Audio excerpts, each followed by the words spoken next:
Good evening. Welcome to WSBI, your resource for success podcast program, where you get to meet inspiring women-owned businesses from across the country. And now, for your host, Kimberly McLemore.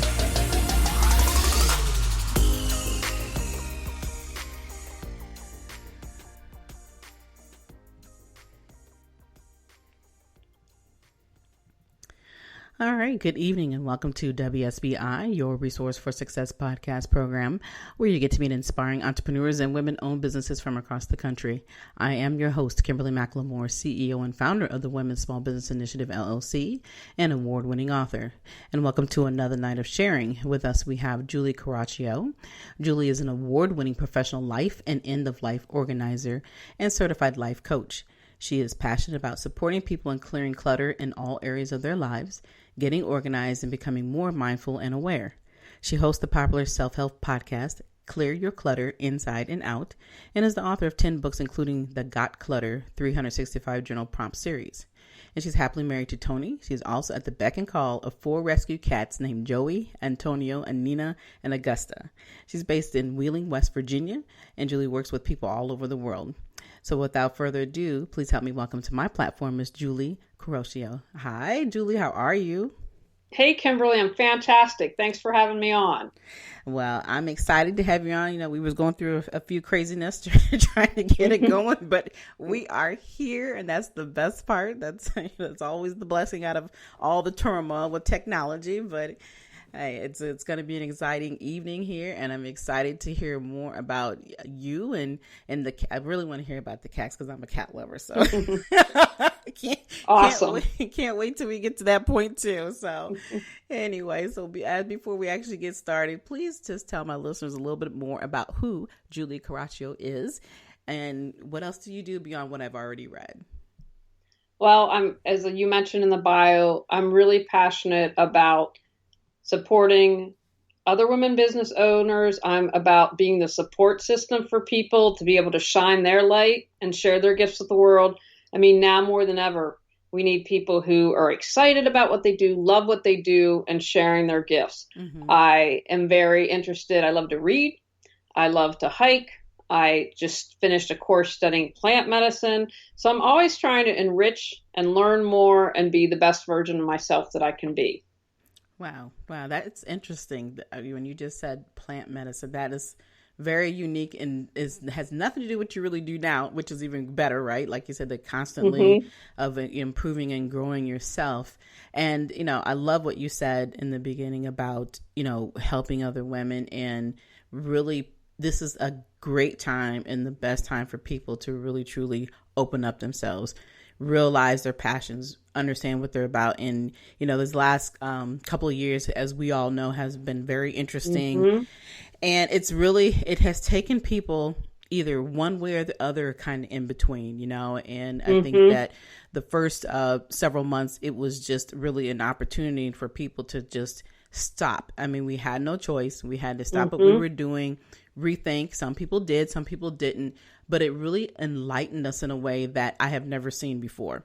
You know, when I think about the things that are going on, when you listen to the news and you hear these things, like, I've never realized how many people disliked their jobs, dislike what they've done, who they are. And for the first time, people are actually listening. So I want to know, in your thought process right now, what is your thinking of what is really going on, and how do you see the importance of starting to basically spread your wings and get out of those shadows and quit hiding behind something and really starting to live? Talk a little bit about that. I think that you hit upon it. It was like the world said, we need a reset button.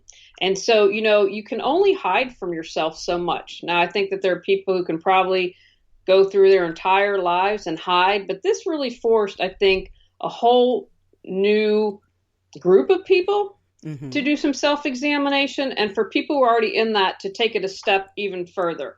You know, a lot of times, you know, it's not just with jobs and our passions and what we're doing, but relationships, because, you know, our primary relationships affect us and are, you know, in a huge way. And so if you weren't happy in a marriage, it was probably going to come out during COVID. I laughed. We recently moved. I was like, back to my hometown, and I was like, what is it? We can't find a house. And she said, well, COVID divorces. A lot of people ended up divorcing. I think, and I'm sure people came together. But for me, it was about really resetting, taking pause, and kind of it showed you who you were. Did you see COVID as an opportunity and everything going on, just COVID, as an opportunity to explore or expand? Or did you withdraw more and stay stuck in fear? So I also think it showed people, kind of what they're made of.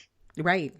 I absolutely agree. And, when we look at it in that perspective, and I think about how with a lot of the companies and, the organizations are saying, previously you have to be here on the job so we can see what you're doing. We need to know what you're about. This was an opportunity where everybody truly got to see, like you said, what they were about personally, but also professionally. So it was that moment of reckoning of, hey, are you really doing your job? Do you really love your job? Do you really love who you are? What is it that is making you tick? And then also started to get to the point where you can see that these organizations are starting to be more appreciative now because they realize that this is how things really can be. You don't have to be stuck in a scenario in anywhere in life where you're killing yourselves in order to be at the top, so to speak, and still not be, considered welcoming, still not having to get what you deserve out of that because of all of these conformities that we're so used to having to deal with, whether it's personal or professional.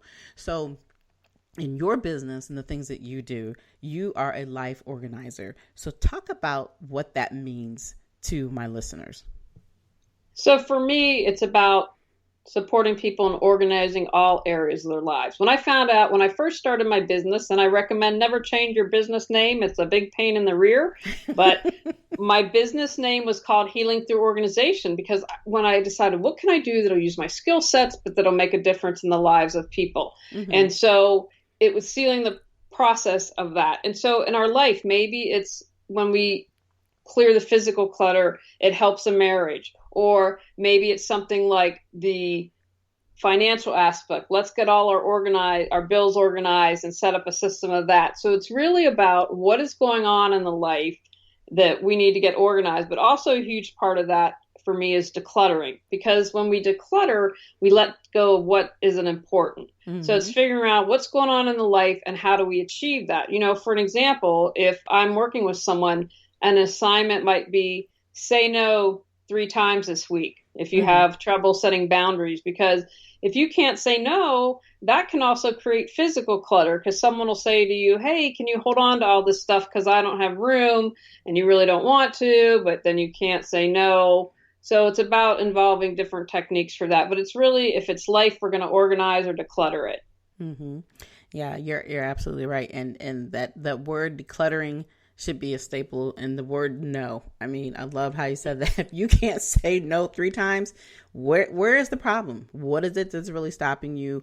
What is it that you need to rethink? And, I'm sure a lot of people are still going through that process of understanding what their clutter is and how to declutter that because they've had more time on their hand. We're no longer really constantly having to feel like you have to rush. Now, there are some that are going back to that same old routine, but then at the same token, when you kind of gotten used to, hey, I'm home, I can actually be with my family, or I can be with my friends, or I can do the things I need to do that I haven't done in 10 years, I've been saying I'm going to do, that all that decluttering had like we have talked about earlier, just has woken up people all around, whether it's professionally, personally, the whole 9 yards. So what strategies do you provide, and what is the thought process that you give to those people who are saying to themselves, you know what, I've been trying to declutter for the last 2 years, I'm just not getting there?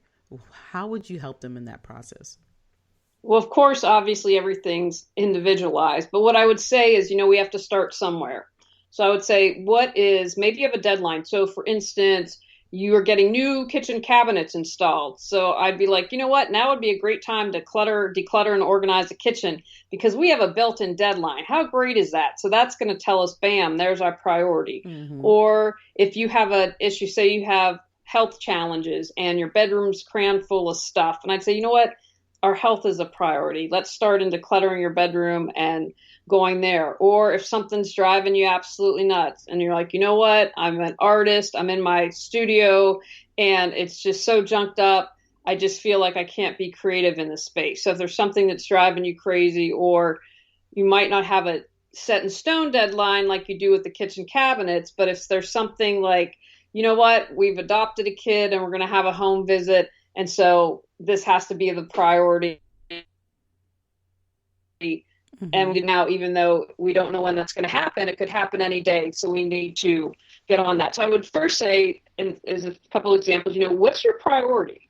What is it that you need to begin with? One of the things that people will do is they'll start a little bit maybe in the kitchen and not really accomplish anything. Then they'll go to the bedroom, then maybe they'll head on to the bathroom, but that's avoidance. It's not really accomplishing anything, mm-hmm. because there's usually, at least in the people I work with, there's something else going on behind the clutter. There's a reason that it's going on. And sometimes that's not easy and it can be painful. But what I like to say is, in my own personal experience, and prior to starting my business, I did an internet TV show called Reawaken Your Brilliance, which I was like, that's what I'm going to take as my business name.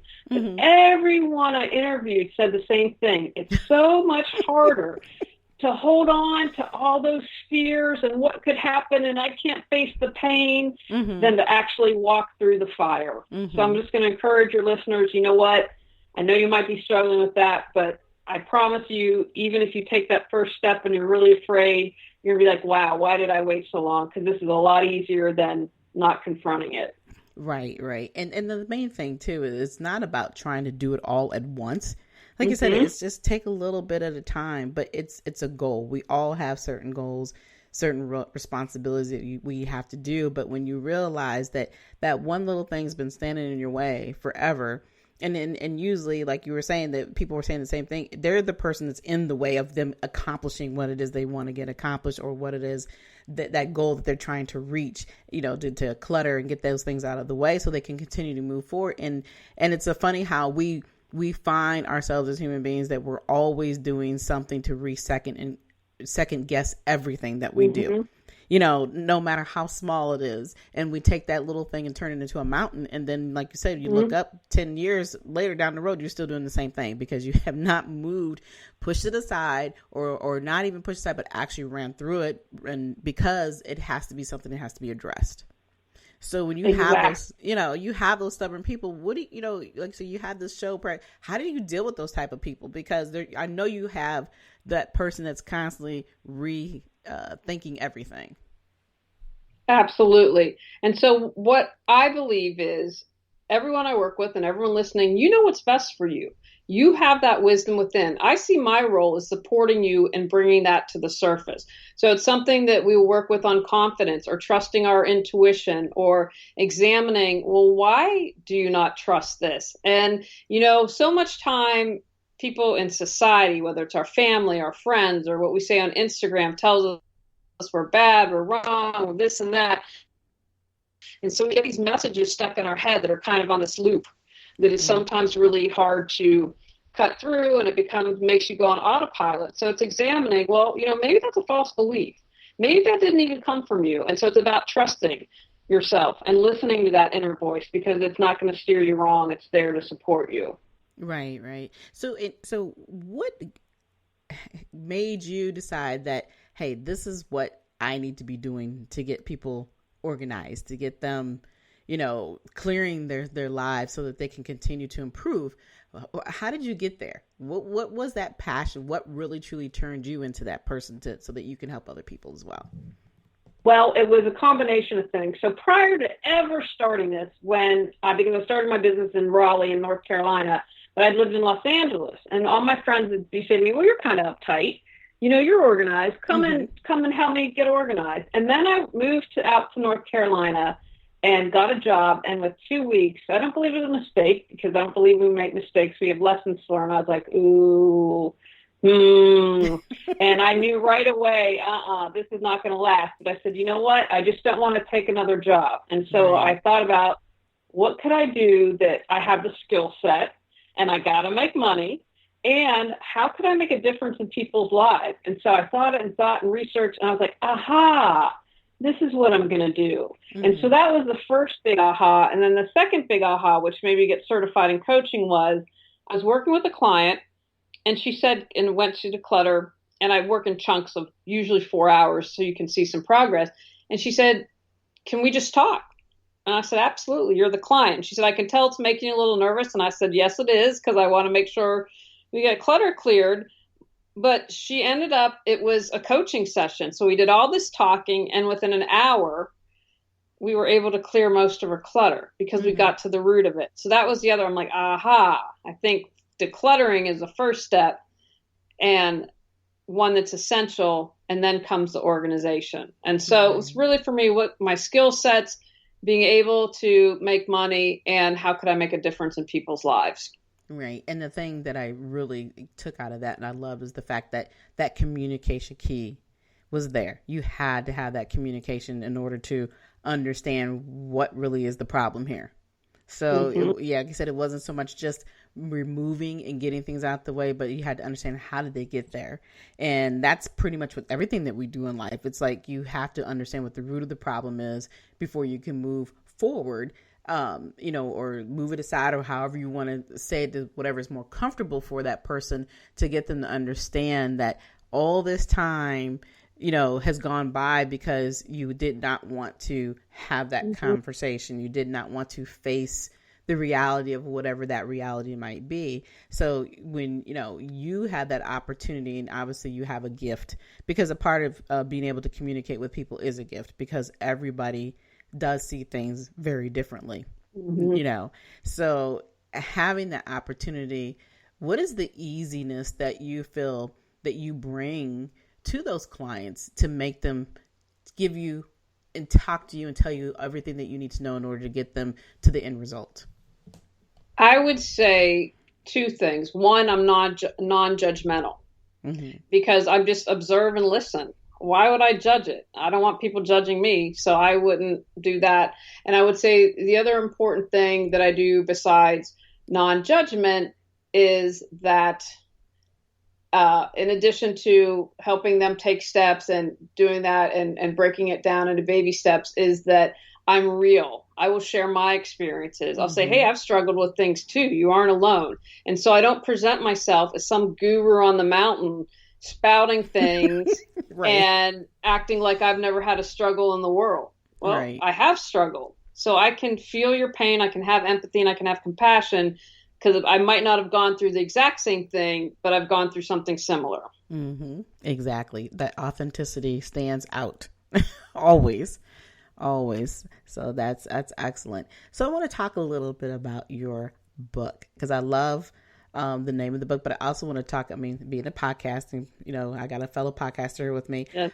I'll definitely want to hear about first the Clear Your Clutter Inside and Out. So talk about your self-help podcast for a minute. Well, so I was doing the show Reawaken Your Brilliance, and I was on some list, and it talked about podcasting, and I've been doing it for 8 years, and so kind of started somewhat early.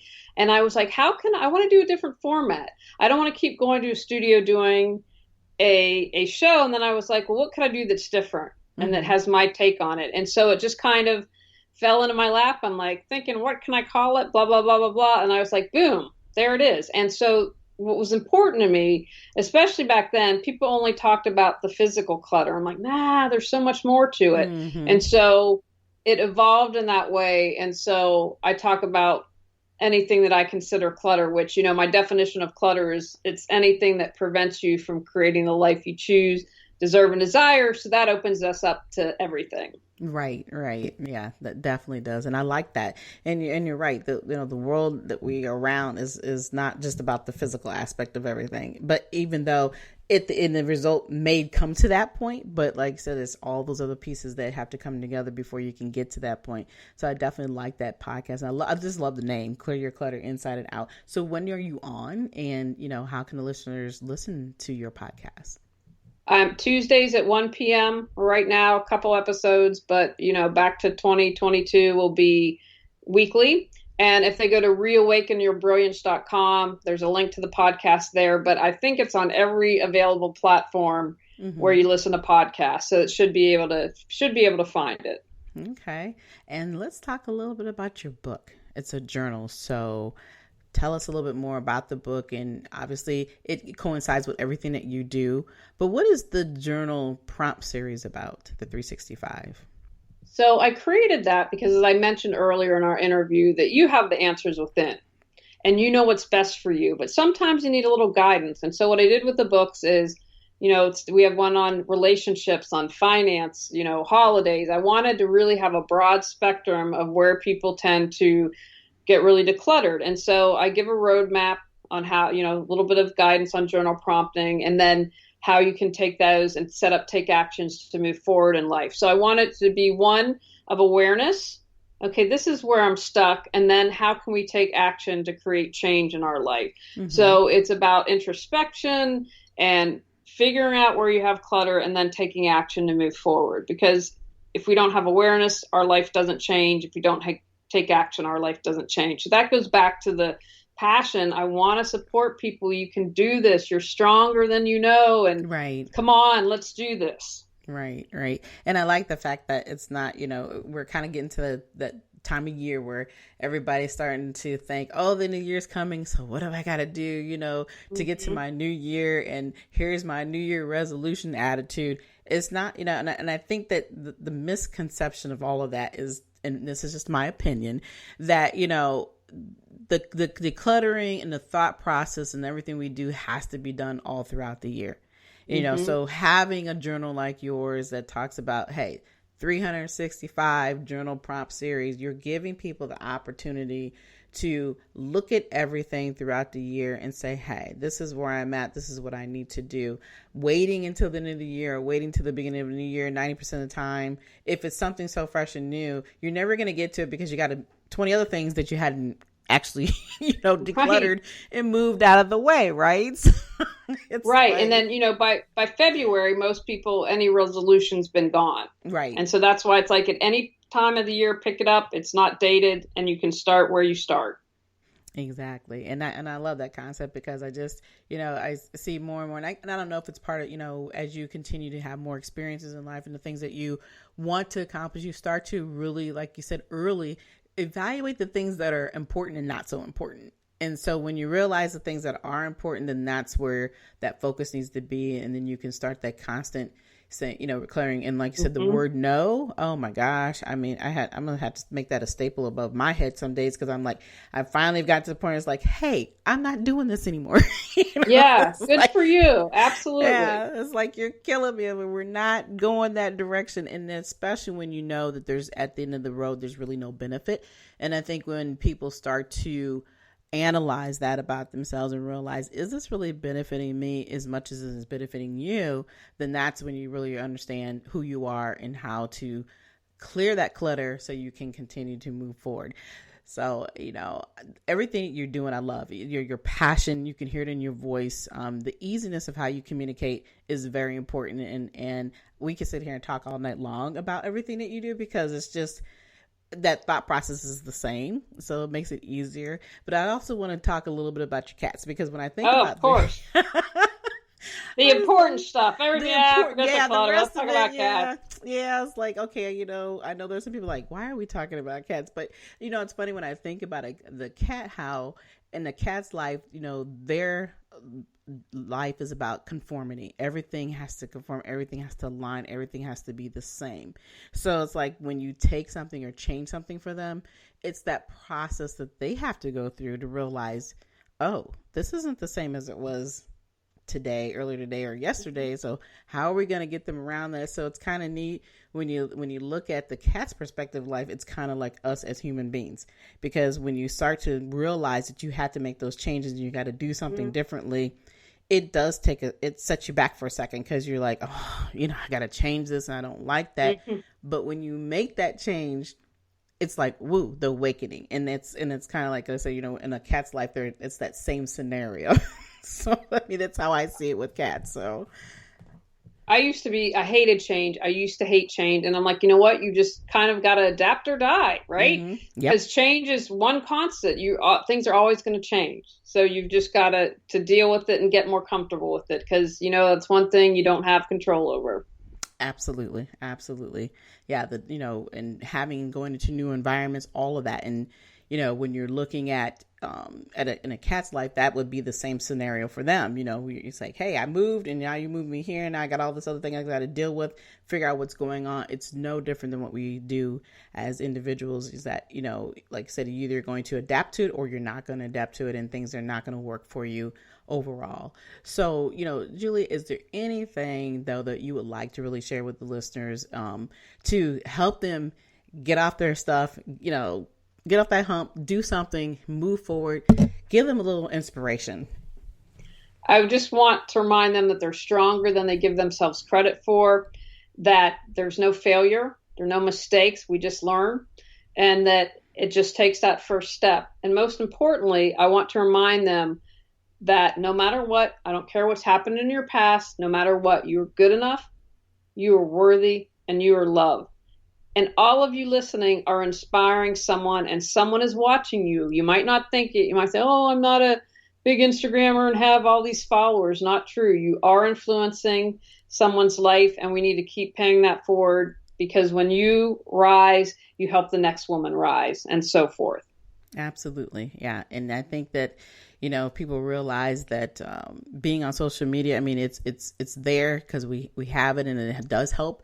But if you feel that that's the only way that you're going to make it, then you're definitely missing the boat. You're definitely not getting it, because it's not about being the top influencer for 4 seconds or 40 seconds. It's literally about influencing your life and somebody else's life permanently. So that there is a huge difference, with that. So I'm glad that, you brought that up, because that's really important for people to understand that when you don't think you're being watched, you are absolutely being watched. I mean, we all kind of go through that process when we're in business and we're wondering, is anybody really paying attention to this? Why do we have to keep posting all this stuff? And you, if you're just looking at the numbers, you may get disappointed. So it's not about those numbers. It's really truly about what are you doing to help that person move forward. And that's exactly what I love about what you do, and that the connection that we have here at WSBI is the same way.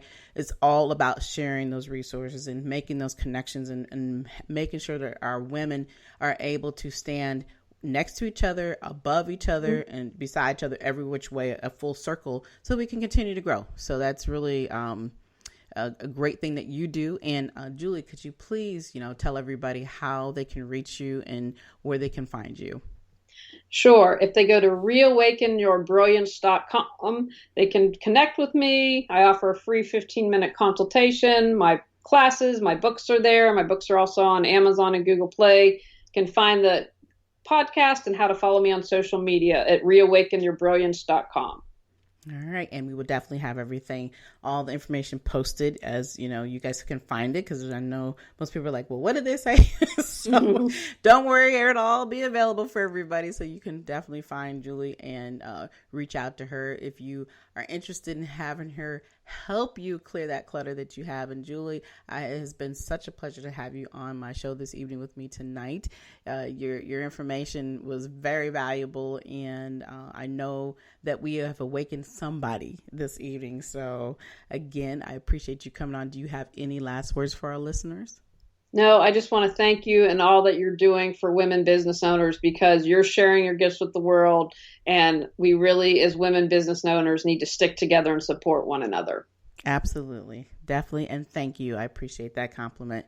And for everybody else, before we close tonight's show, as we said, we have learned how to clear the clutter in our lives. We've had a lot of great conversation about that here in the last 30 minutes, but it always leads me to ask people, and my listeners, what are the steps you're going to take? How are you going to live the life that you want to live? What is it you need to do?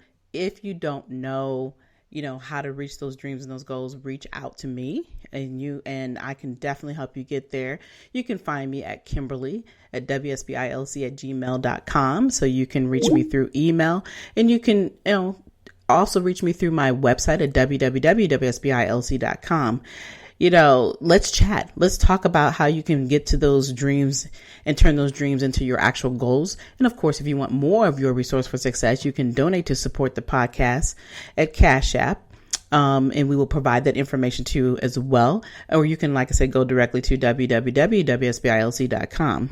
And again, we would like to thank you all for listening to us tonight. We will be back next week with more amazing guests. Be sure to follow us on iHeartRadio or wherever you listen to your podcast. But until then, you enjoy the rest of your evening and good night. Good night, everyone. We will be back next Thursday evening at 7 p.m. Follow us on Spreaker, www.spreaker.com/user/WSBI. View our new WSBI website anytime at www.wsbillc.com and on Facebook, Twitter, YouTube, LinkedIn, and Instagram.